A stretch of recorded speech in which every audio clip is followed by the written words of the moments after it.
नमस्कार। तो आज हम बात करेंगे प्रत्यय की। प्रत्यय में हम पढ़ेंगे तुमुन प्रत्यय, जिसका अर्थ होता है के लिए।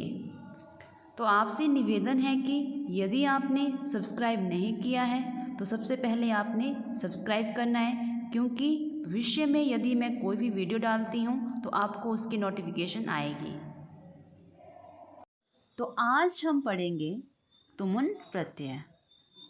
तो प्रत्यय को जानने के लिए सबसे पहले नियम की आवश्यकता होती है। तो तुमुन प्रत्यय का पहला नियम है, तुमुन प्रत्यय का अर्थ होता है के लिए। क्या होता है इसका अर्थ?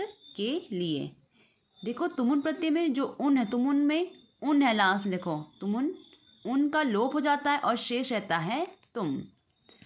अगला जो दूसरा नियम है इसका, प्रत्यय का प्रयोग करते समय जब हम क्या करेंगे, तुमुन प्रत्यय का प्रयोग करते हैं तो धातु का जो अंतिम वर्ण है वहाँ पर जो है ई का प्रयोग होता है। कब होता है वो? वहाँ पर यदि अंतिम वर्ण में कोई स्वर की मात्रा ना हो। यदि वहाँ पर कोई स्वर होगा तो वहाँ पर जो है ई का प्रयोग नहीं होगा। यदि अंतिम वर्ण हलंत वर्ण है तभी वहाँ पर ई का प्रयोग होगा। तीसरा रूल है, यदि धातु का अंतिम वर्ण हलंत म और न हो, ठीक है, तो वहाँ पर क्या होता है, उस म और न को या तो अनुस्वार होता है या तो हलंत न में वो परिवर्तित हो जाता है। क्या ये अंतिम वर्ण में यदि म और न होगा, और जो शेष वर्ण में वहाँ पर जो है ई का प्रयोग नहीं होता। क्यों? क्योंकि वहाँ पर जब क्या होता है, म और न का जब हम प्रयोग करेंगे तो वो न में चेंज हो जाएगा, इसलिए वहाँ पर जो है उसमें जो है ई का प्रयोग नहीं होगा।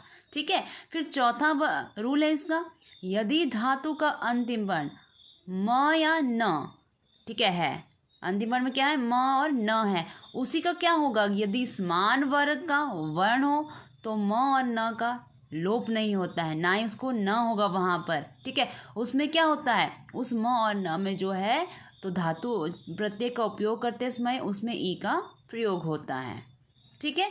अगला पांचवा रूल है, तुमुन प्रत्यय के साथ धातु के मतलब कि प्रथम वर्ण है या अंतिम वर्ण कोई भी हो, यदि वहाँ पर इ या ई हो तो उसको ए होता है, यदि उ या उ हो तो उसको ओ होता है, यदि री है तो उसको अर हो जाता है। ठीक है। इसी प्रकार छठा रूल है, यदि धातु के अंतिम वर्ण में क्या है, श हो तो क्या होता है, और श के बाद क्या हो, त हो, तो उस श को श होता है और त को ट होता है। अगला रूल है, धातु के अंत में यदि क्या हो, च या ज हो तो उस च या ज को क्या होता है, क में परिवर्तित हो जाता है। या तो च होगा या ज होगा तो उसको क में परिवर्तित हो जाता है, वो क और च और ज। अब नीचे देखो, धातु दी है, प्रत्यय दिया है, पद दिया और उसका अर्थ दिया है। तो देखो यहाँ पर धाव धातु है, धाव धातु तुमुन प्रत्यय। धाव जो धातु है इसमें वह कैसा है, हलंत है। ठीक है, रूल था यदि अंतिम वर्ण क्या होगा, हलंत होगा तो उसमें ई का प्रयोग होगा, तो क्या बनेगा, धावी। तुमुन का शेष रहता है तुम, तो क्या बना, धावी तुम, जिसका अर्थ होता है दौड़ने के लिए। अगला है चल तुमुन, ये भी सेम ऐसा ही है, अंतिम वर्ण हलंत है तो बना चली, तुमुन का तुम, चली तुम, चलने के लिए। इसी प्रकार अगला है हंस तुमुन, तो क्या बना ये, हंसी तुम, हंसने के लिए। अगला देखो नम तुमुन।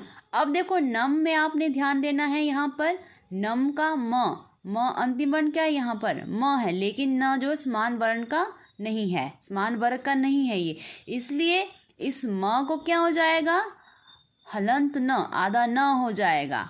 ठीक है, तो बना नन, तुमुन का तुम शेष रहता है तो बना नन तुम, नमस्ते करने के लिए। सेम आगे यही, यहाँ भी क्या है, गम धातु दी है आगे, गम का म, देखो यहाँ पर गम में क्या है, ये ग समान वर्ण का नहीं है। ठीक है, इसलिए इस म को न हो जाएगा तो बनेगा गन, तुमुन का तुम, गन तुम, जाने के लिए। आगे देखो अब भ्रम है, भ्रम। अब देखो भ्रम, म का क्या, ये समान वर्ग का वर्ण है ये। ठीक है, इसलिए इस म का ना तो इसको न हो जाएगा ना ही इसको अनुस्वार होगा। ठीक है। इसमें क्या होगा, समान वर्ग है तो इस म में जो है ई जुड़ेगी तो बनेगा भ्रमी। तुमुन का तुम, भ्रमी तुम, घूमने के लिए। आगे है लिख तुमुन। अब देखो रूल क्या था, यदि धातु में क्या होगा, इ या ई होगी तो इस इ या ई को क्या होगा गुण, ए गुण होगा तो बनेगा लेख। तो इसमें ई जुड़ेगी, लेखी। तुमुन का तुम तो बनेगा लेखी तुम, लिखने के लिए। आगे है देखो श्रु तुमुन। श्रु रूल क्या था, यदि उ या ऊ होगा तो उसको ओ हो जाएगा तो बनेगा श्रो। तुमुन का तुम शेष रहता है तो बना श्रो तुम, सुनने के लिए। अब आगे देखो भू, ठीक है। भू तुमुन, भू को पहले ऊ को क्या हो जाएगा, ओ हो जाएगा, फिर ओ को अयादी संधि लगाकर जो है अब हो जाएगा तो बनेगा भवि। तुमुन का तुम, भवि तुम, होने के लिए। आगे है क्री तुमुन। अब देखो रूल था, री को अर गुण होता है तो बनेगा कर। तुमुन का तुम तो बनेगा कर तुम, करने के लिए। आगे देखो पा धातु है, पा तुमुन। यहाँ पर पा में आपने ध्यान देना है, यहाँ पर पहले से ही क्या है, स्वर है, इसलिए यहाँ पर जो है ई नहीं लगेगा, ठीक है। तो बनेगा पा तुमुन का तुम, पा तुम, पीने के लिए, ठीक है। फिर देखो यहाँ पर त्यज प्लस तुमुन।